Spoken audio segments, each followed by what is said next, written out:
Okay, hello YouTube. First off, I'm going to apologize for the quality of this video, making it with my front-facing camera, which I've never used before, so on my phone. That's the only opportunity I'm going to get to do this before the 10th anniversary of 9/11, which is tomorrow.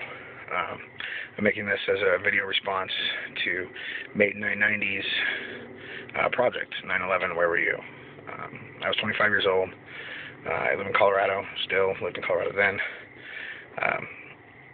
I had just started a new job. I was in training, actually.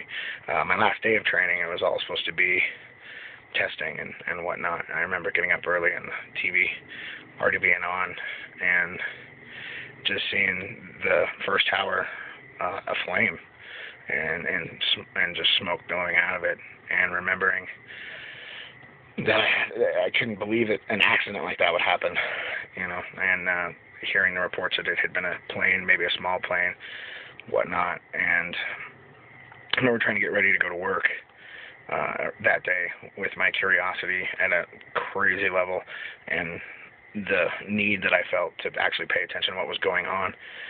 And I remember before I left for work seeing the second plane actually hit the second tower, and the realization at that moment that this was not an accident, and definitely not understanding why this would have happened. And feeling the initial loss of life from those impacts. Just, I couldn't imagine how many people had lost their life in that moment alone. And I remember getting ready and leaving to work and listening to it all the way to work on the radio and hearing about, other planes going down in Pennsylvania, plane hitting the Pentagon, hearing that this obviously was an attack on America and on our citizens. And I got to work, and of course nobody could concentrate. We were all huddled around a TV in the hallway. They cut off testing, and I came home and I watched the events unfold live on TV, like most people who weren't in Manhattan that day did.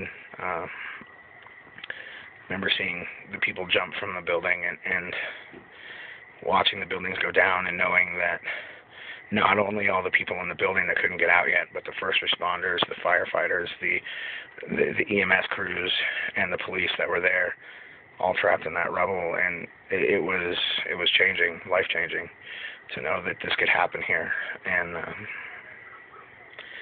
to this day, I can remember it like it was yesterday. Like I turned on the TV yesterday and it happened. It's not something that I don't see anything good come out of it, except for how we acted shortly afterwards as a country, banding together with a spirit of unity that this country hasn't seen in a long time. And I wish that would have continued, and I feel that it hasn't quite yet. But hopefully we can, and hopefully after remembering this after 10 years, that can be the one good thing that comes out of it, is this country remembering that we can stand together in the face of tragedy.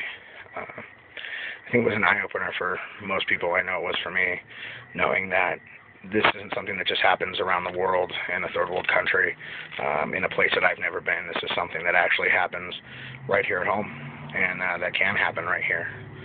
I remember the feeling of knowing I absolutely was not prepared for something like that to happen in my vicinity. Any kind of disaster like that, whether it be natural or an attack, I just wasn't. I remember it waking me up to that fact, and it's made me be who I am today, and striving towards the preparedness that I am. Not much else I can really say about it. I think it's a day that nobody that was alive that can remember it will ever forget. I think this country will always remember this, at least to some point. I hope that in decades to come, this doesn't get forgotten, and I sure hope that nothing like this is ever revisited. So, but all I can say is just remember what happened that day, remember the loss of life, and remember what we're fighting for, and why we're fighting. So, all I can say is stay safe and keep your head on a swivel.